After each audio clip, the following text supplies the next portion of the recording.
स्वागत है आप सभी का। और आप जैसा स्क्रीन पर देख सकते हैं इस वक्त हमें ज्वाइन कर रहे हैं रॉबर्ट वाड्रा जी। रॉबर्ट जी, आपका बहुत स्वागत है इंडिया टीवी पर। कांग्रेस पार्टी के लिए आज एक बड़ा अच्छा दिन है, बड़ी खुशी का दिन है। कर्नाटक में इतनी जबरदस्त जीत मिली है और प्रियंका गांधी वाड्रा का जबरदस्त प्रचार इसके पीछे एक बहुत बड़ी वजह है।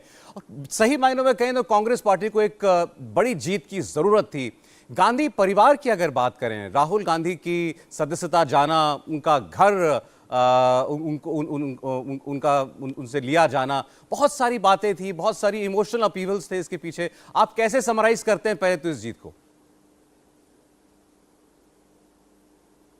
पहले तो मैं मुबारकबाद देता हूँ कर्नाटका के सारे लोगों के लिए कि उनकी जीत हुई है। उनकी जो उनकी जो इश्यूज थे, उनकी जो समस्या थे, उनको समझा गया और उन्होंने सही चुना। और कांग्रेस ने जो भी वादे किए हैं मुझे पता है वो पूरे होंगे और भारी बहुमत से जीता है। तो फिर हमें किसी चीज़ की आशंका नहीं है कि कुछ भी कोई भी एमएलए इधर उधर जा सकते हैं। और ज़रूर इस प्रदेश में, इस स्टेट में ज़रूर आप देखेंगे कि प्रगति होगी। और अगर राहुल या प्रियंका कोई भी जो वादे बनते हैं उसको बोलेंगे अपने प्रचार में, तो ज़रूर देखेंगे कि वो वादे उस स्टेट के लिए कंप्लीट हो और ज़रूर होंगे। वो अपने लीडर्स से मिलेंगे, उसको समझेंगे लोगों की क्या इश्यूज थे। और सबसे बड़ा इशू था जिस तरीके से बीजेपी ने इस सरकार को तोड़ा और भ्रष्टाचार काफ़ी बढ़ी वहाँ। और आपने देखेंगे जब उनकी सरकार चली तो बेरोज़गारी, महिला की सुरक्षा और काफ़ी इश्यूज थे वहाँ जो हमारे कांग्रेस के वर्कर्स लीडर्स ने समझा। और हर चीज़ प्रचार में बातचीत हुई है और आज उन्होंने बहुत करारा जवाब दिया बीजेपी को कि भारी बहुमत से कांग्रेस को जिताया है। रॉबर्ट जी, देखिए वैसे तो ये बड़ा अनफेयर होता है पार्टी के कार्यकर्ताओं से के लिए बड़ा, और पार्टी के लोकल लीडर्स से, कि आप सारा क्रेडिट जो है टॉप लीडरशिप को दे दें। लेकिन फिर भी पार्टी के नेतृत्व का अपना एक रोल है। और भारत जोड़ो यात्रा से हम अगर शुरुआत करें, इसका आप भी हिस्सा बने थे, जो कर्नाटक में रही, कई दिन रही और आपने उसको ज्वाइन किया था। राहुल गांधी ने वहां से शुरुआत की। उसके बाद कर्नाटक के कैंपेन में प्रियंका जी ने एक बहुत बड़ा रोल अदा किया और चुनाव के आखिर में सोनिया जी ने फिर उसमें एक किस्म से आखिरी आहुति अगर हम कहें तो वो डाली।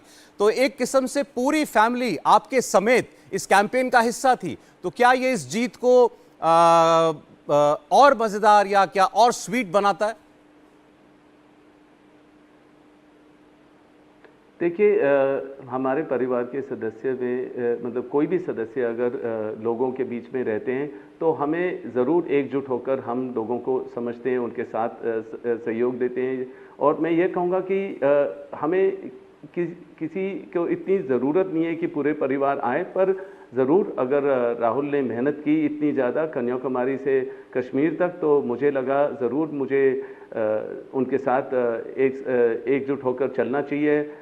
लोगों को ज़रूर उत्साह था कि पूरे परिवार उनके साथ हैं, उनके जो मकसद में हम उनके साथ जुटे हुए हैं। और आप देखेंगे कि जब देश की जितने भी नागरिक हैं, अगर देखेंगे कि राहुल को जिस तरीके से पार्लियामेंट से हटाया गया वो गलत था, क्योंकि राहुल ही हैं जो पार्लियामेंट में लोगों की बात रखते हैं। जो बीजेपी गलत कर रही है उसके बारे में जिक्र करते हैं और वो निडर हैं। और जैसे उन्होंने सोचा कि मैं 3500 किलोमीटर चलूँगा और उन्होंने करके दिखाया। लोगों ने सोचा हो सकता है वो किसी बहाने से छोड़ देंगे, पर वो करके दिखाया उन्होंने। और ज़रूर लोगों से मिले वहाँ, और जितने भी लोगों से मिले उनको समझ आया कि उनकी क्या समस्याएं थी। और ज़रूर वो बैठे थे सब लोगों के साथ कि क्या बदलाव करने की ज़रूरत है कांग्रेस में और लोगों के लिए।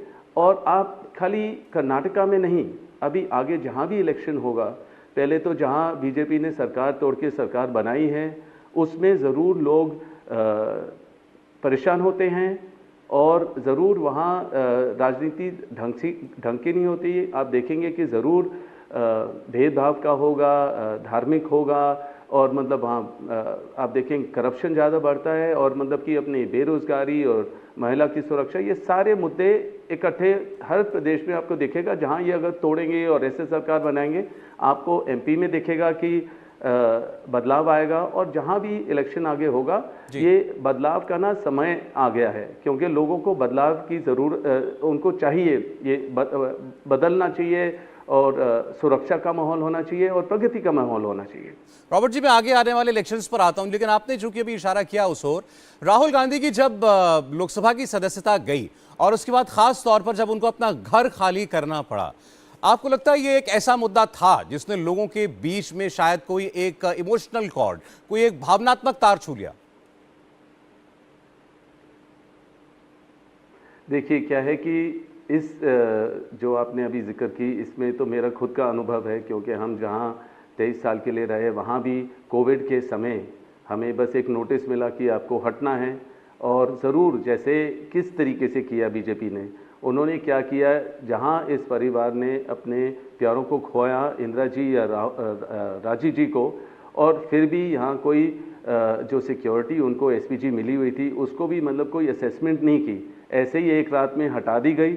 और उसको सिक्योरिटी को हटाने के बाद उन्होंने घर से हटा दिया, फिर बुलेट प्रूफ गाड़ियाँ हटा दी, हर चीज़ हटा दिया। तो हमें भी महसूस हुआ कुछ समय के लिए कि पर हम हर चीज़ को झेलना समझते हैं और हम झेल के आगे बढ़ते हैं और हम और ताकतवर बनते हैं और समझते हैं कि जो सरकार है, इनका तौर तरीका, सोचने का तरीका समझ जाते हैं अच्छी तरह। और ज़रूर हाँ, राहुल का ये था कि पार्लियामेंट से हटाया, फिर आपको मतलब कि ये घर से हटाया, और ये बहुत मामूली चीज़ें हैं। मैं ये कहूँगा कि मतलब जो घर से हटाने की बात कर रहा हूँ, पर ज़रूर लोगों को होता है कि यार ये किस तरह की राजनीति है जो इस तरीके से एक जो पार्लियामेंटेरियन है, जो बात कर रहे हैं, जो अपने बात रख रहे हैं, जो मतलब कि लोगों के लिए लड़ रहे हैं कि लोगों का पैसा गलत इस्तेमाल हुआ और गलत ये जो अडानी वगैरह को दिया, जो मतलब कि ऐसे मुद्दों के बारे में खाली जवाब पूछ रहे हैं, और उसके लिए उनको अगर हटा दिया गया है, लोगों को बर्दाश्त नहीं होता है, पसंद नहीं आता है। जब एजेंसियां मतलब कि मुझे खुद बुलाया था, 15 बारी रेड्स हुए, ये वो मतलब 10 साल से चला आ रहा है ये, और फिर राहुल को बुलाया, और जैसे मेरे माता जी को बुलाया और सोनिया जी को भी बुलाया। तो ये सब देखकर ये जो माहौल है और इस तरीके की राजनीति बिल्कुल बर्दाश्त के बाहर है। हम तो झेल लेंगे, क्योंकि मतलब हमें तौर तरीका आता है, हर रोज़ देखते हैं ये, और हम तो लड़ेंगे लोगों के लिए और स्पष्ट सरकार के लिए लड़ेंगे और लोगों के हित में लड़ेंगे। तो फिर मतलब कि हम तो झेल लेंगे, पर लोगों को बिल्कुल गलत लगा ये जो हुआ है, और उसका नतीजा ये कर्नाटका में दिखाया और आगे भी दिखेगा जरूर। अच्छा, पता नहीं अब इसका इलेक्शन में कितना असर पड़ा रॉबर्ट जी, लेकिन देखिए बीजेपी ये कहती है कि ये कांग्रेस पार्टी की एंटाइटलमेंट की सोच है, गांधी परिवार की एंटाइटलमेंट की सोच है। रॉबर्ट वाड्रा साहब हों, प्रियंका जी, राहुल जी, सोनिया जी, उनको लगता है कि कोई वो कानून से ऊपर हैं, या किसी ने अगर कानूनन कह दिया कि भाई आप घर खाली कर दीजिए, आप पार्लियामेंटेरियन नहीं रह गए हैं, या अब आपको एसपीजी सिक्योरिटी नहीं दी जा सकती है, तो वो ह्यूमन क्राई इसके लिए मचाएंगे, वो इसके लिए तमाशा खड़ा करेंगे। क्यों? क्योंकि आप समझते हैं कि नहीं, देश में सबसे ऊपर हम हैं। अभी आपने अडानी का जिक्र किया तो लोगों आपके साथ अडानी की फोटो निकाल के दिखा दी उन्होंने, अब वो आप कहेंगे, अब रॉबर्ट साहब कैसे कहेंगे कि अडानी चोर है? अच्छा, मैं उसका जवाब देता हूं। मैं जब से इस परिवार से मिला हूं, मेरा नाता है, मैं आपको ये बोलूँगा कि मेरे को कई किस्म के लोग मिलने को आते हैं, मतलब कि कोई भी राष्ट्रपति हो या कोई भी माने हुए लोग होते हैं, इंटरनेशनली लोग आते हैं मेरे से मिलने के लिए। पर मुझे कभी भी अगर आप अडानी हो या अंबानी जी हो या कोई भी हो, मैं कहता हूँ इस सरकार को जो अभी उनकी गवर्नमेंट चल रही है, मैं चैलेंज करता हूं उनको, अगर उनको कोई भी ऐसी चीज़ दिखाई दे या मिल जाए जिससे मेरी कोई बिजनेस ट्रांजैक्शन हो या कुछ भी ट्रांजैक्शन हो, मैं हज़ारों लोगों से मिलता हूं, पर मैं देश को नहीं बेचता हूं, मैं लोगों का पैसा उनको गलत इस्तेमाल नहीं करता हूं।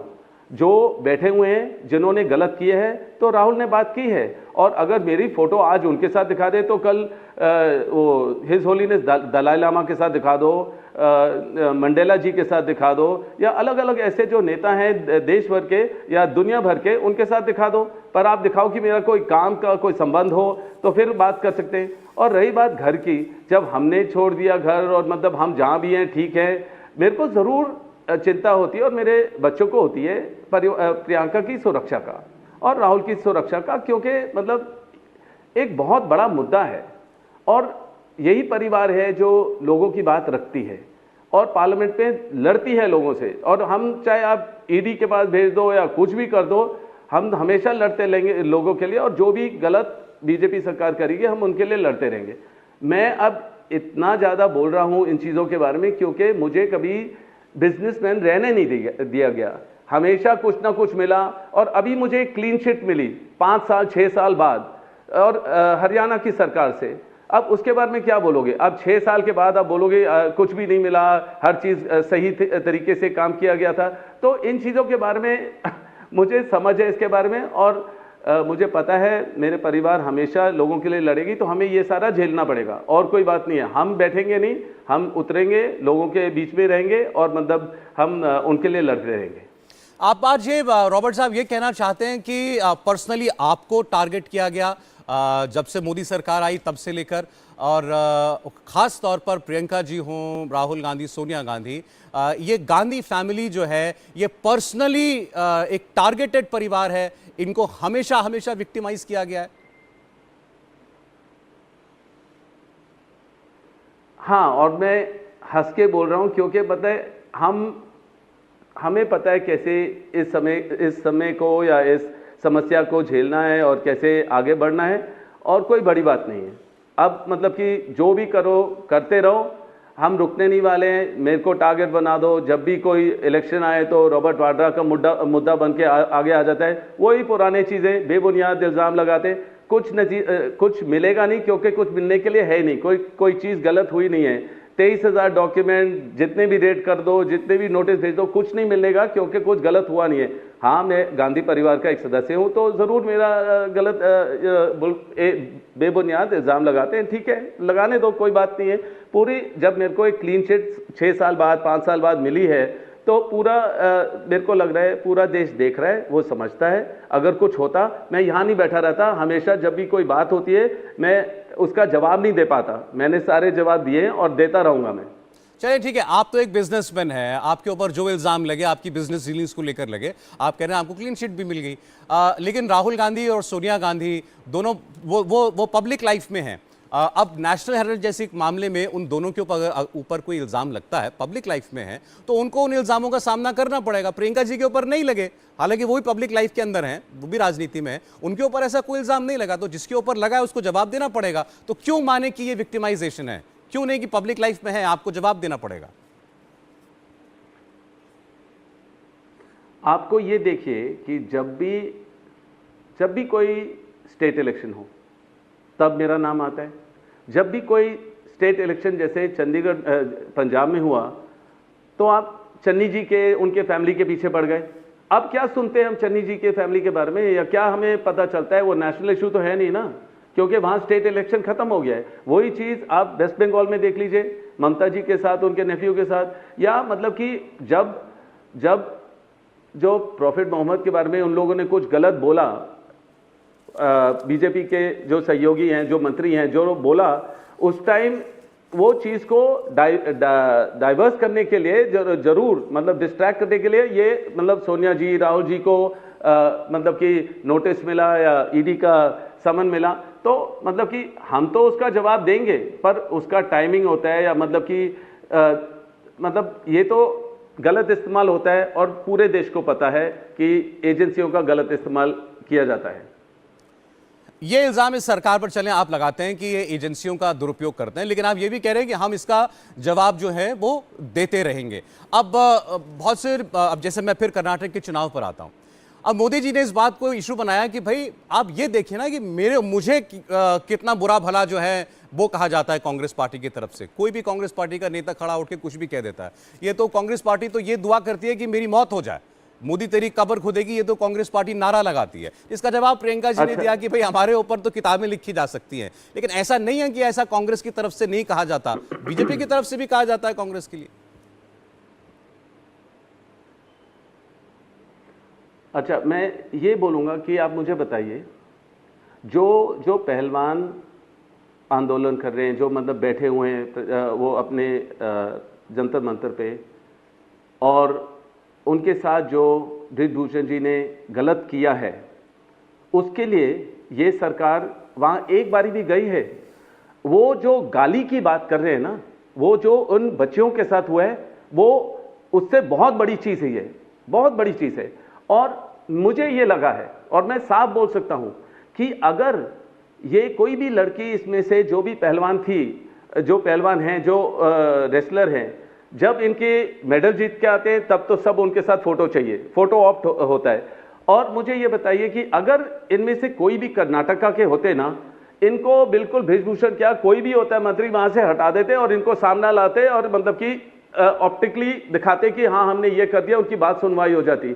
मुझे बहुत क्लियर है कि गाली गलौज के बारे में मतलब कि इतना बड़ा मुद्दा बनाना, और एक भी मंत्री, चाहे कोई भी महिला मंत्री हो, उनके वहां जाके उनकी बात सुन ले, जो बच्चियां हैं वहां जो बैठे हुए हैं और काफी समय से बैठे हुए हैं, उनके साथ जो बर्ताव हुआ है वो गालियों से बहुत बड़ी चीज है। अब जब इसी पर जब दिल्ली पुलिस ने राहुल गांधी जी को ये पूछा था कि भाई आपको कश्मीर के अंदर लड़कियों ने आकर कहा था कि हमारे साथ जो है बड़ी जाती हुई है, जुल्म जाती हुई है, सेक्सुअल हैरेसमेंट हुआ है, उसको कांग्रेस पार्टी ने मुद्दा बना लिया था। हम थोड़ी पीछे की बातें करने लगे। बहरहाल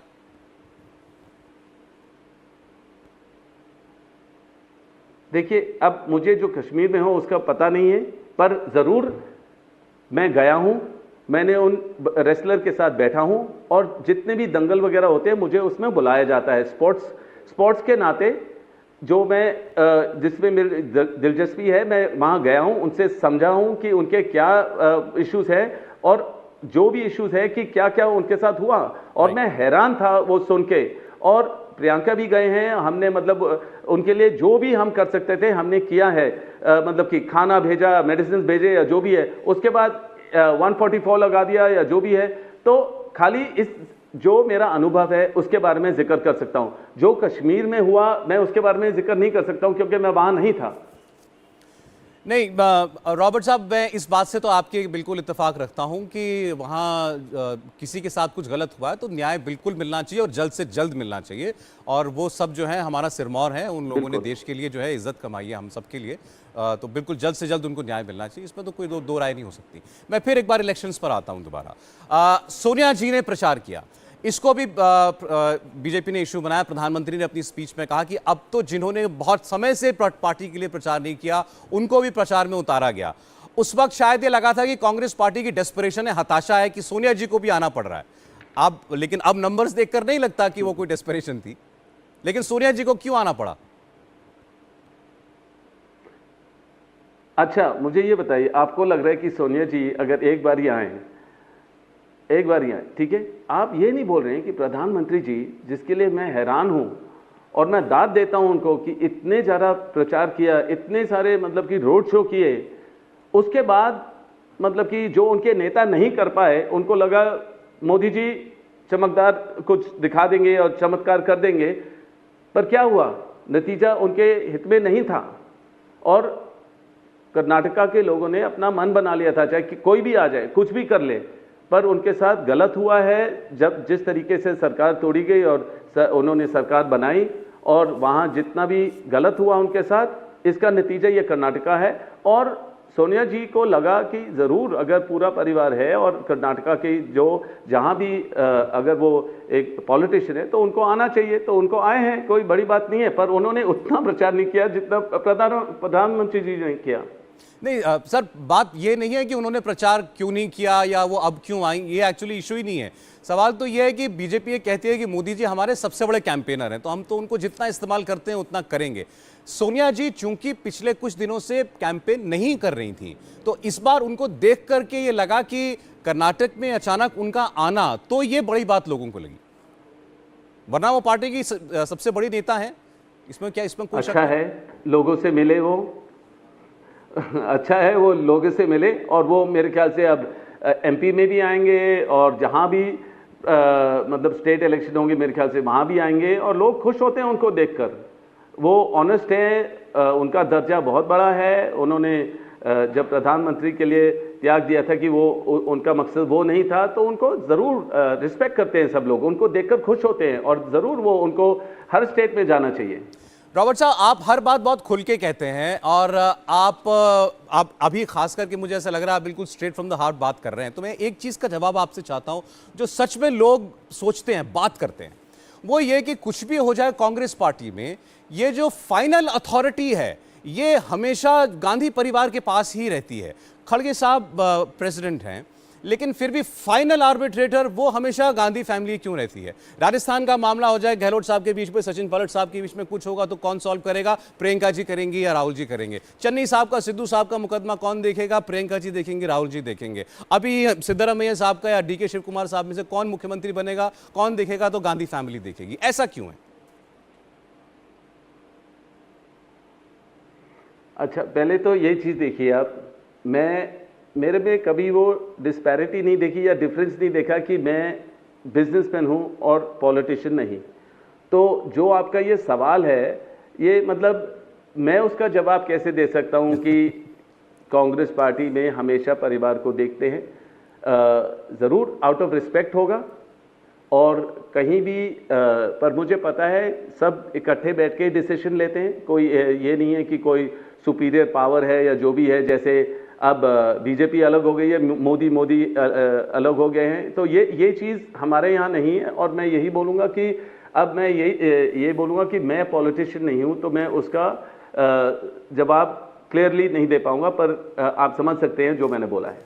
नहीं, ये परसेप्शन ये है कि गांधी फैमिली के पास पार्टी के कॉन्स्टिट्यूशन से ऊपर उठ के कुछ पावर है।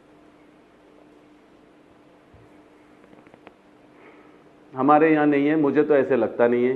खड़गे जी की जो बात होती है वही डिसाइड करते हैं कि कौन कब जाएगा कैंपेन करने, कितना कैंपेन करने, और उनकी बात मानी जाती है। ये तो मैं जो प्रियंका मेरे से बात नहीं करती है, पर मैं सुनता हूँ उनकी बात घर पे कि अच्छा खड़गे जी ने ये बोला है या खड़गे जी ने वो बोला है, उसी के मुताबिक चलना है। तो मुझे तो यही सुनाई देता है, उससे अलावा कुछ सुनाई नहीं देता है। मतलब मैं क्लियर हूँ उसके बारे में। कभी मोदी जी कुछ कह देते हैं राहुल जी के लिए, तो कभी वो भी डिस्कस होता है घर पे?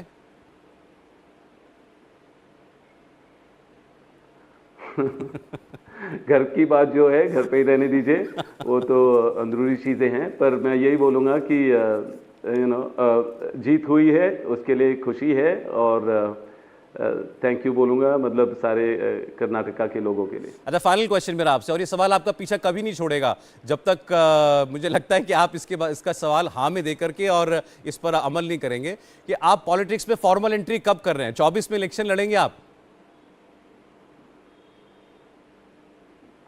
देखिए, मैं पॉलिटिक्स के बगैर होते ही मैं लग रहा है मैं पॉलिटिक्स में हूँ। कोई हर लोग जो भी है यहाँ इंडिया में समझते हैं मैं पॉलिटिशियन हूँ। मेरे को उसी तरीके से बातचीत करते हैं, और सरकारों भी ऐसे ही करते हैं जैसे as if I am a politician की बिहेवियर। पर सही समय पे आऊँगा, मतलब कोई जितना भी समय होता है, एक्सपीरियंस होता है। मैं इस परिवार से बहुत सीखता हूँ, लोगों से सीखता हूँ।